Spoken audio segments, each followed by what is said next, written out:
Ada orang yang hampir selalu merasa bersalah ketika sesuatu berjalan tidak sesuai rencana. Pikiran mereka langsung berbalik ke dalam, mencari kesalahan pada diri sendiri. Nada batin mereka cepat berubah menjadi tudingan. Seharusnya aku bisa berbuat lebih baik. Seharusnya aku lebih peka. Seharusnya aku tidak seperti ini. Bahkan dalam situasi yang jelas berada di luar kendali mereka, rasa bersalah tetap muncul dan menetap. Seolah semua beban dunia memang pantas diletakkan di pundak mereka. Rasa bersalah seperti ini tidak muncul begitu saja. Ia sering tumbuh perlahan, dibentuk oleh pengalaman panjang yang membentuk cara seseorang memandang diri dan perannya di tengah orang lain. Sebagian orang tumbuh di lingkungan yang menggunakan rasa bersalah sebagai bahasa sehari-hari. Mereka diajari bahwa menjadi anak baik berarti tidak mengecewakan siapapun, bahwa kesalahan orang lain bisa menjadi tanggung jawab mereka jika suasana menjadi tidak nyaman. Dalam situasi seperti ini, rasa bersalah tidak lagi menjadi sinyal moral, melainkan alat kontrol yang halus namun kuat. Ketika pola ini berlangsung lama, otak belajar satu hal penting.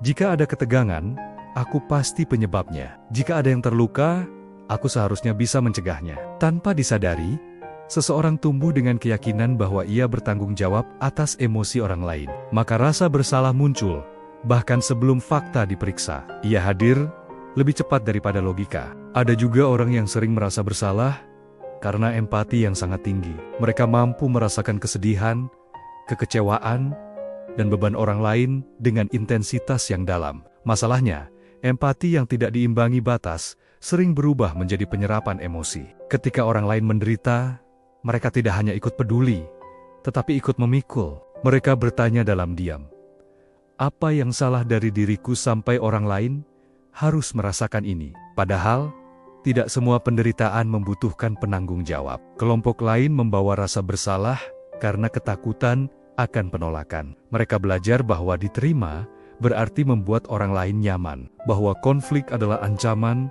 dan kekecewaan orang lain adalah tanda kegagalan pribadi.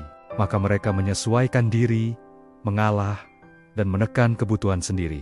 Setiap kali mereka memilih diri sendiri, rasa bersalah muncul sebagai hukuman batin. Seolah menjaga diri sendiri adalah tindakan yang tidak pantas. Dalam psikologi, rasa bersalah sebenarnya memiliki fungsi yang sehat. Ia membantu manusia mengenali batas, memperbaiki kesalahan, dan menjaga hubungan. Namun, ketika rasa bersalah muncul tanpa alasan yang jelas, tanpa kesalahan nyata, ia berubah menjadi beban emosional. Energi mental terkuras untuk memikirkan hal-hal yang seharusnya tidak perlu ditanggung. Hidup terasa berat, bukan karena kesalahan besar, melainkan karena terlalu banyak menyalahkan diri sendiri. Orang yang sering merasa bersalah, biasanya bukan orang yang tidak peduli. Justru sebaliknya, mereka sangat peduli. Mereka sensitif, bertanggung jawab, dan ingin menjadi pribadi yang baik. Namun kepedulian yang tidak diarahkan dengan sehat bisa melukai diri sendiri. Mereka lupa bahwa tidak semua hal bisa dikendalikan, dan tidak semua emosi orang lain adalah tanggung jawab pribadi. Rasa bersalah yang terus-menerus juga sering membuat seseorang kehilangan kejelasan. Mereka sulit membedakan mana tanggung jawab yang memang milik mereka dan mana beban yang sebenarnya berasal dari luar. Akibatnya, mereka mengambil terlalu banyak memikirkan, terlalu banyak menahan, sampai akhirnya lelah tanpa tahu sebab yang pasti. Jika kamu sering merasa bersalah tanpa bisa menunjuk kesalahan yang nyata, mungkin ini saatnya berhenti sejenak dan melihat dengan lebih jernih. Bertanya pada diri sendiri, apakah ini benar tanggung jawabku?